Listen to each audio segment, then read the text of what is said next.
يا هلا ومية هلا بمتابعيني. شلونكم حبايبي؟ شلون صحتكم؟ ان شاء الله بخير وصحة وعافية. هنا اليوم عندنا تفريزات مال البامية. هاي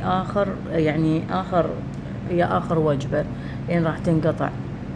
فجبت تقريبا 4 كيلوات هنا فرزتهن، بس اليوم تفريزنا غير شكل.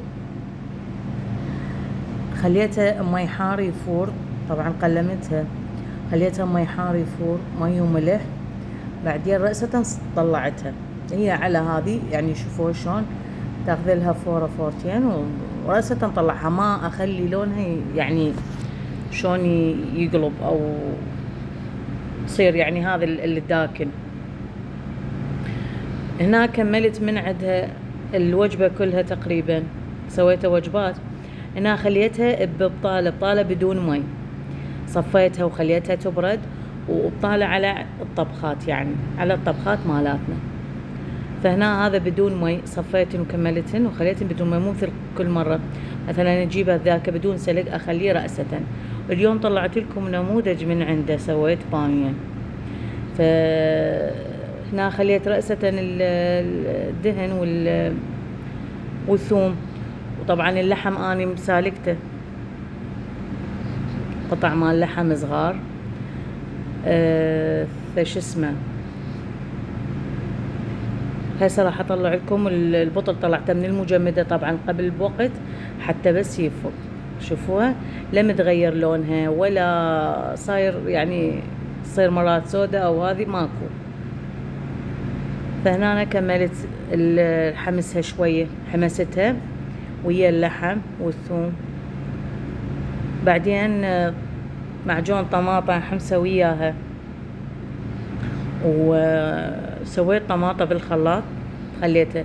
طبعا طماطم جمدتها أنا قبل فترة، يعني اللي أشوفها ممرودة اللي أشوفها هذه تجمعها أسوين طبخات وأخلين بالمجمدة.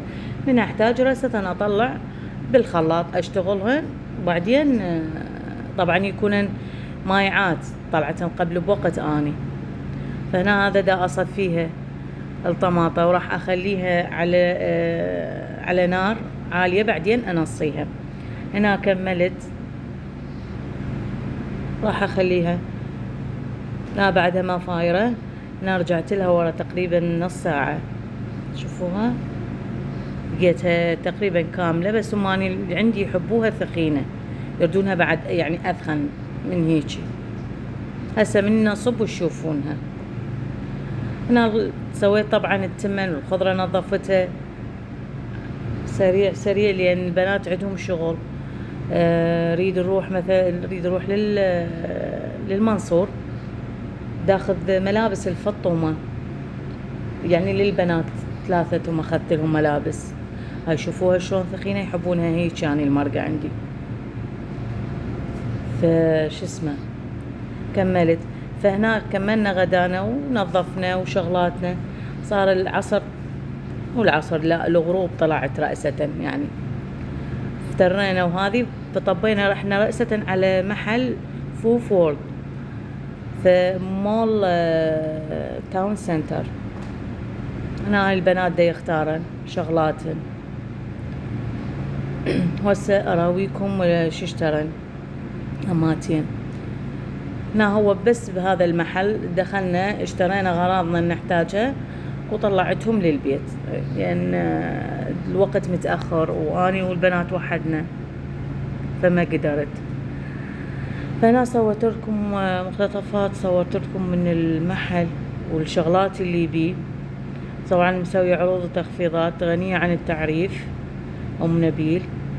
فهنا هاي الغراض اشتريت هذا القميص وابو لاستيكة، وهنا هذا سويتر كامل الهجورة طبعا ذني مالاتها، وهذا مال هذا خطقات كامل. هو بنطلونه طبعا نفس الشكل، يعني البنطلون والقميص نفس الشيء. وهذا هماتين، هذا كيلوت وهذا شو اسمه بوليرة. هذا مو قميص، هذا بوليرة هذه شوفوها بليرة، وهذا كيلوت. هاي كملت لنا الغراض. لا تنسوا الاشتراك بالقناة، تعليقاتكم الحلوة. شكرا لمتابعتكم.